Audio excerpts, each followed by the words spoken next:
Hello guys! Welcome back to my YouTube channel. So ayan, may bago kong ituturo na naman sa inyo. At para sa mga online seller na gustong mag-live, magbenta, magtinda kay TikTok, abangan nyo tong tutorial na to kasi makakatulong to sa inyo para makabenta kayo sa TikTok shop po ninyo. So kung gusto mong malaman paano mag-live kay TikTok, just keep on watching!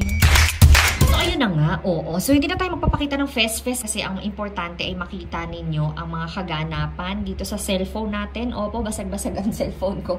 Carry na yan. Ang gagawin natin is magla-live tayo kay TikTok. Ipapakita ko sa inyo kung paano ba ginagawa yung paglalagay ng product, ano yung mga pipindutin, ano mga kailangan bago kayo makapag-live. So, ganito lang po siya kasimple. Una, punta muna kayo sa TikTok account ninyo. May makikita kayong profile, inbox, aso, laksan mo pa. Opo. Tsaka itong plus sign. Ayan. Pipindutin nyo yung plus sign na yan.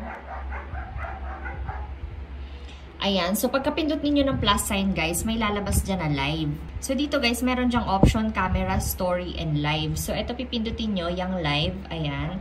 So, pagka-click nyo ng live, guys, huwag nyo muna ito i-click ha. Iisa-isahin natin. So, ito, kailangan nyong ilagay dito kung ano yung gusto ninyong i-cater na product. For example, ang ipapakita natin today, sabihin na natin na mga crop tops. So, kunyari, yan ang ilalagay natin. So, sa add topic, pero ito hindi na kasi namin to ginagalaw. So, add a live goal.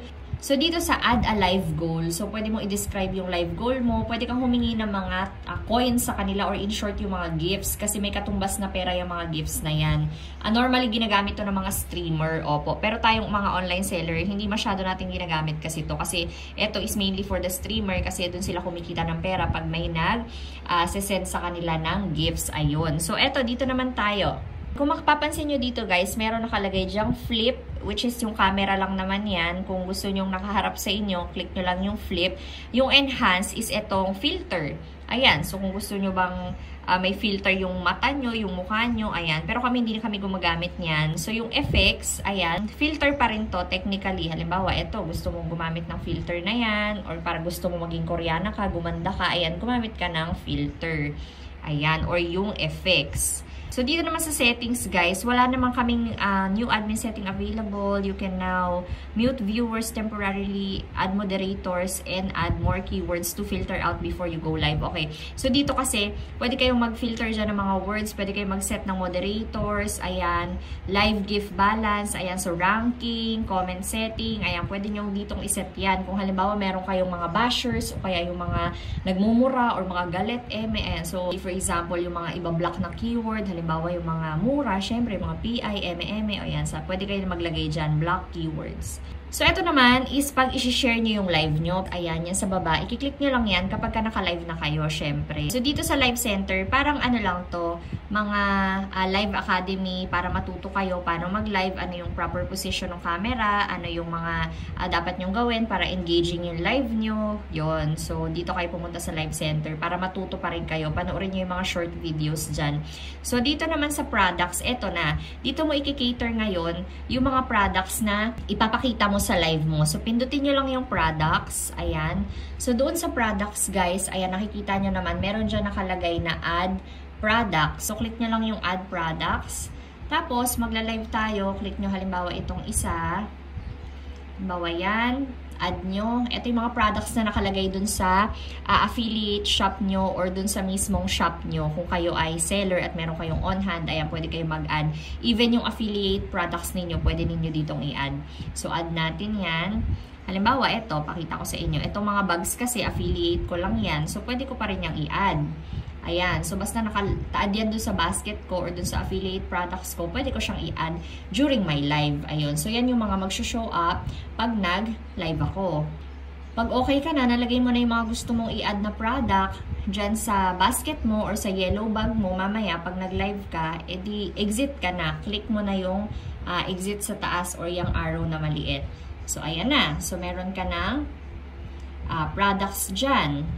Okay, so yan yung makikita sa live mo. Yan yung mga products na pwede mong i-flex sa kanila at ipakita sa kanila during your live session. So dito naman sa voucher management. So pag clinic nyo yung voucher management, sometimes binibigyan tayo ni TikTok ng mga vouchers kagaya nito.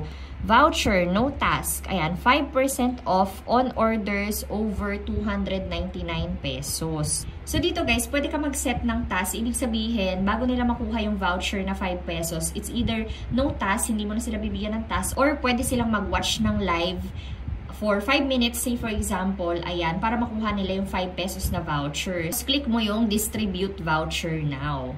Ayan.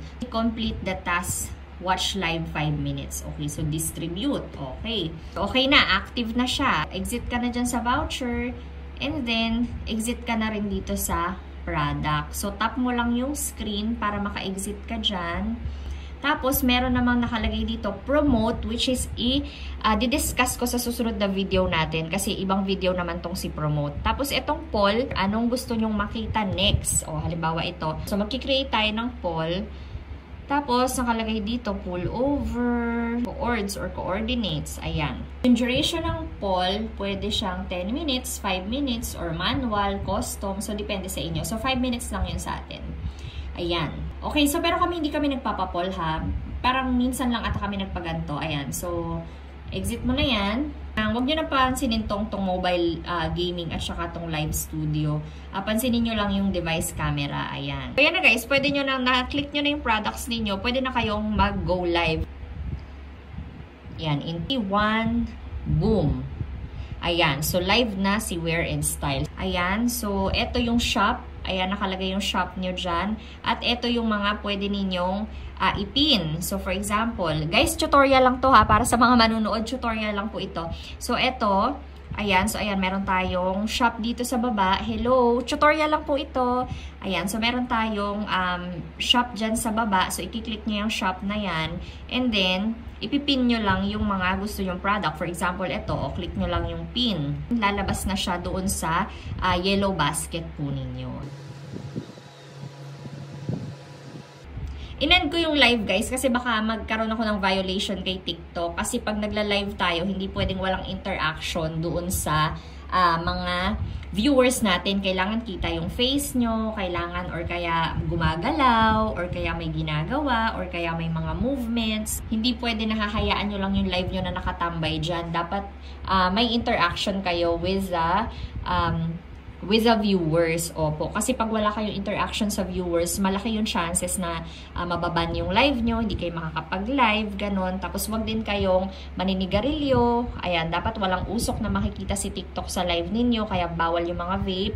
Tapos, bawal din po ang mga manikin na hubad. Opo, huwag nyo pabayaan na hubad yung manikin ninyo kasi naban kami dahil hubad yung manikin namin. So, I highly recommend guys na basahin ninyo yung live policy ni TikTok. Magbasa muna kayo bago kayo mag-live para maiwasan na maban ang inyong mga account. Kasi may mga instances na nababan yung account, especially kung nagtitinda kayo ng peke, nagtitinda kayo ng mga hindi original na items.